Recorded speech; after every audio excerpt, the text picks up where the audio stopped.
Hello and welcome back to Just a Moment. So far, we've talked about basic needs, employment and career opportunities, financial stability, housing justice, and how we mobilize our network. Today, we want to take a look at how all of these things work together to help us address poverty all over the region. And we also want to take a look at how data and DEI initiatives provide the lens needed to make the Bay Area a more equitable place for everyone. Today, for our final episode, we have a panel of special guests from United Way Bay Area. We have Vice President of Equity and Strategy, Sarah Brisen Smith, Vice President of Marketing, Jose Ramos, and Senior Director of Data and Evaluation, Jacqueline Chan. Welcome. Thank you. Thank you. So to get started, Jose, there's a lot of ways and avenues that we could use to address poverty.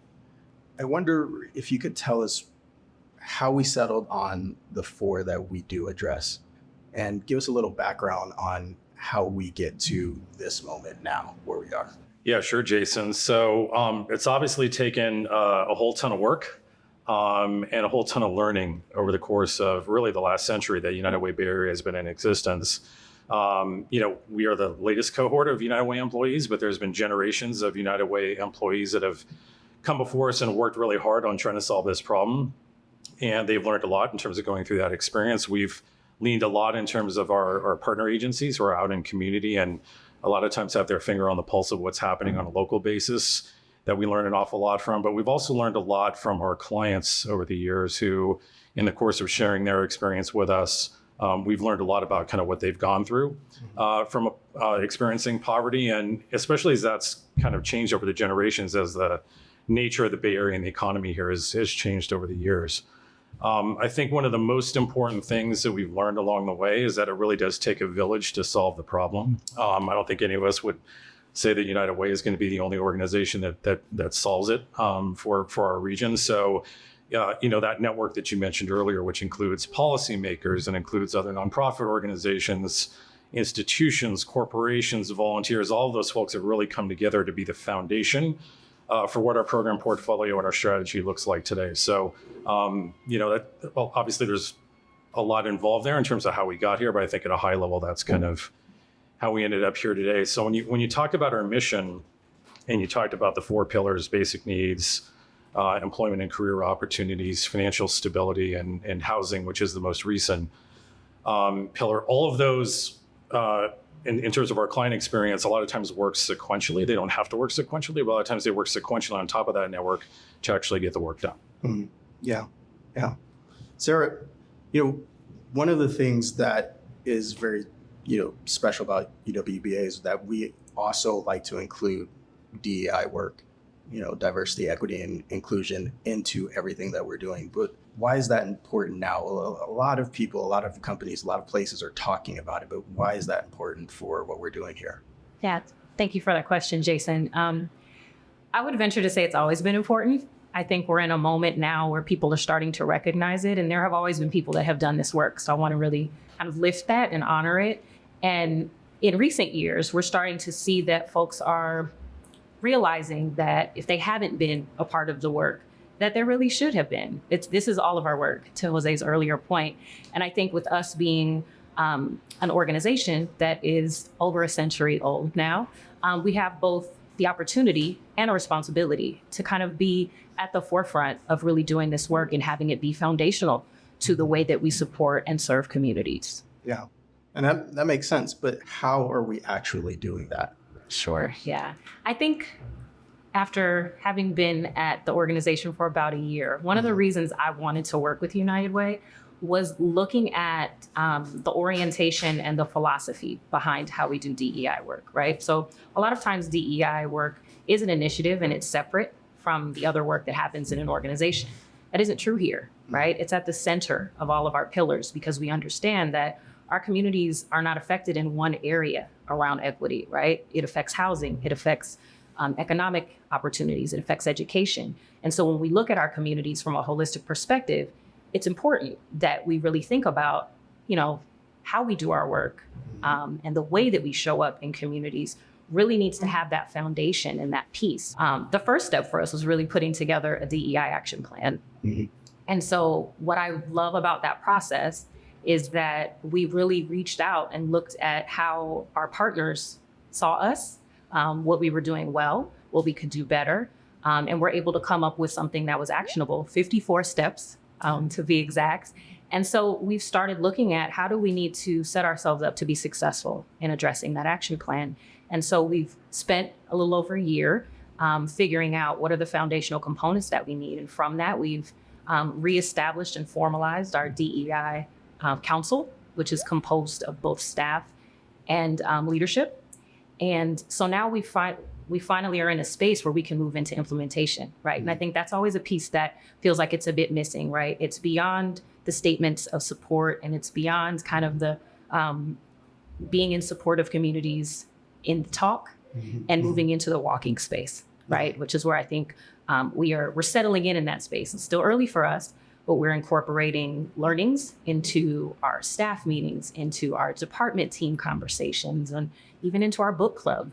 And so I think those are the moments that allow us to internally look at who are we as an organization, what is our legacy, and then what does our future look like? And how do we take that learning and then create opportunities to be better partners out in the community, be better allies, and be better advocates. Yeah, yeah. Do you have any examples of that implementation or of that work as it's being transformative within the organization, or even without? As I know that we're moving through that and it's new, but do you have any examples of that working? I think a couple things. I think first, we've spent some time over the past year developing a resource that we call The Journey.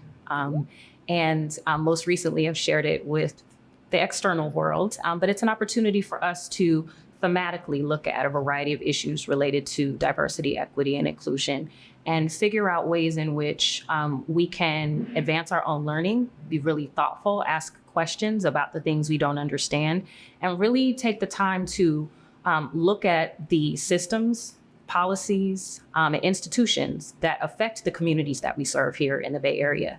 The other thing that I'm really proud of that we've done this year is that we've incorporated DEI work into our all staff meeting space. So it's not separate. Well, in addition to coming to the staff meeting, you also have this space.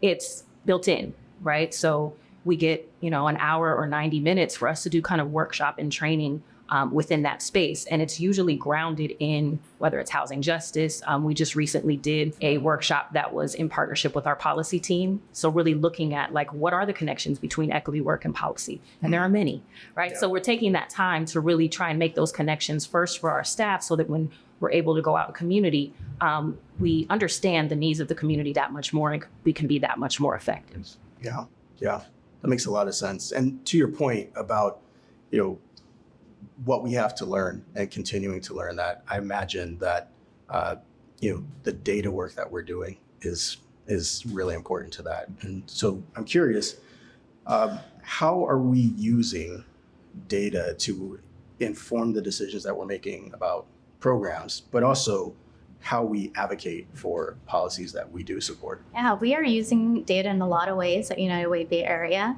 And it's important to recognize that we are an old organization that is operating in rapidly changing times. Community needs are increasing, social issues are becoming more complex. So business as usual just won't cut it anymore. We have to use data and evaluation in order to maintain our course to achieve our mission, leverage our partnerships and learnings, and really working with our partnerships and the communities to implement these solutions we're working on. So we use data in a couple of ways to inform our programmatic decision-making and policy. The first is that we keep on top of the most recent community trends so that we can understand what is the latest best practice, what is the latest needs in the community. For example, United Ways of California just released their latest update on the real cost measure. U.S. Census Bureau just released their latest American Community Survey results. So we will look at those trends and compare them to our population that we serve, just to make sure that we are really focusing the efforts on where the highest needs are. The second is that we're also collecting data internally for all of our programs, and we use that data to see how many people we're serving, how many meals are being provided and such. But we're also looking at longer term outcomes, such as whether or not families are able to improve their income and savings situation or decrease their debt from free financial coaching services, or whether people who are calling our 211 helpline are really getting connected and getting their feedback and input. And that's where a lot of the feedback process comes into play. It's really important to have data and evaluation serve as kind of a compass for the organization to stay on track and incorporate community input, incorporate what we're learning on the ground from our own experiences and from our partners' experiences, to always continuously improve the ways that we're working in the communities, and hopefully scaling and improving the ways that the solutions can have impact. Yeah. And then the third is that we use data as to share externally. So we conduct evaluation studies or research studies or gather community input, and then we'll share those findings with our partnerships or articles and publications, so that other people can also learn from it, maybe even work with us to implement some of these program models. We recently developed the SparkPoint toolkit because the evidence is resounding in terms of how impactful the free financial coaching services at SparkPoint centers are at community colleges. And we'll share these studies out to our partners. Yeah. No, that sounds useful. Jackie, can you provide us some specific examples for how data is being used in our programs and our policy work? Yes, we are just wrapping up a study where we are looking at funding and poverty trends across the Bay Area to identify the communities where they received less funding over the past couple of years, but there is high community need, as indicated by the real cost measure and housing cost burden and unemployment rates. And one of the very evident trends that we saw, especially during the COVID pandemic, was that families, especially low-income and Black Hispanic households, had drastic cuts to their income during the pandemic. And this affected their ability to meet their basic needs, to help support their children. And that's why it was very important for us to advocate for whatever avenues that we could to get financial support to help them meet those basic needs. One of which is the Earned Income Tax Credit and the Child Tax Credit, which we help work with our partners to successfully advocate for at the state level. And then we worked with the communities to help folks file their taxes through our free tax help program, and help them use those funds to pay for the basic needs and not dip into their savings or go further into debt. All of these things together seem to work to create impact in the communities that we serve. But I wonder, and Jose, I'm going to field this to you, but please, anyone feel free to answer. Make the case. Why should everyone get involved in these efforts and these initiatives? You said that it takes a village at the top, but why? Why is that important? Yeah, one of the frustrating things for me when I talk to people about poverty is a lot of times some people will think that the only people who suffer from the consequences of poverty are the people who are experiencing it. And that's totally not true. We all suffer in some way, shape, or form because we have people in our community who are experiencing poverty. I think one of the biggest problems is poverty has this stigma associated with it where, it must be the fault of the person who's going through it, or they just don't want to work, or, name the excuse. And I think, our experience with clients has shown that that's absolutely not the case. Folks who are experiencing poverty, they want the same things that all the rest of us do, to be honest. They want a fulfilling career. They want to be able to take care of their families. They want to build wealth over the course of several generations, and they want to work really hard to do it. And we see that in terms of the people who come through and experience the full spectrum of our programs, again, from basic needs all the way through our housing justice initiative. And, so for me, part of it is, we need to get past that perception and really start recognizing there are people who, in a lot of instances, just need a hand. And that's kind of what we do as an organization, right? Through our programs and through our partners, it's all really about trying to provide people with resources that they then want to take to lift themselves out of the situation. And when we can do that, our communities are going to thrive, right? I mean, when people have living wages, where do they invest the money? They invest the money, right outside from where we're sitting here in this coffee shop, right? I mean, they support their local communities. They want to give back and help others who have gone through that same exact situation. And there's definitely a return on investment from that, right? I mean, there's just no question about that whatsoever. And we all benefit whenever that happens. Beyond the economic arguments, though, I think there's this moral imperative, right? Which is, there are people out there suffering who kind of need our help. And we should all be figuring out some sort of way. I mean, maybe you can't donate money, but maybe you can donate some time or teach somebody how to do something in a skills workshop. There are a lot of ways that we can collectively come together as a community to kind of help solve the problem that, doesn't necessarily need a structured program over, but many ways to lend a hand. So, I think at the end of the day, for all of us, right, we're all going to benefit, and we can kind of help lift everybody up and give them the tools they need to be successful, and we'll all thrive as a result. I would like to add to that. I think, and to your point, I think specifically DEI work and equity work is generational work, right? This is not work we will finish in our lifetime. Sure. It wasn't built in our lifetime, right? We are currently experiencing things based on systems, policies, and institutions that have existed in this country for hundreds of years. So, and to the earlier point, I think we have an opportunity. It's a responsibility, but it's also an opportunity for us to use this moment, and all of us, not just those of us here working at United Way Bay Area, but for all of us to really take a look at what's happening in our communities currently, and then what is our vision for what could be and what should be happening in our communities, right? And how can we bridge the gap between here and there? And I think as we look at all of the work that we're doing and all of the pillars and the ways that we're aiming to address this in a really holistic way, right? Because it isn't one thing. It's, the collection of all of these things that kind of make our lives what they are. I think it's really important that we ask questions and we unpack things that we take for granted as just the way things are. Things don't have to be that way, right? And I think we have the opportunity to really think and dream in a really big way about what the communities that we serve and that we are a part of deserve. And so I'm excited about the beginning of our journey here, but knowing that we still have a lot of work to do and we will pass the baton. This will not be work that we finish. And so I think the more people that help us and join us in that effort now, many hands make light work. Ah, there it is. And I'll add that at the individual level, families are not experiencing one challenge at a time. They're facing income challenges, childcare, housing, on top of maybe whatever else is going on in their life.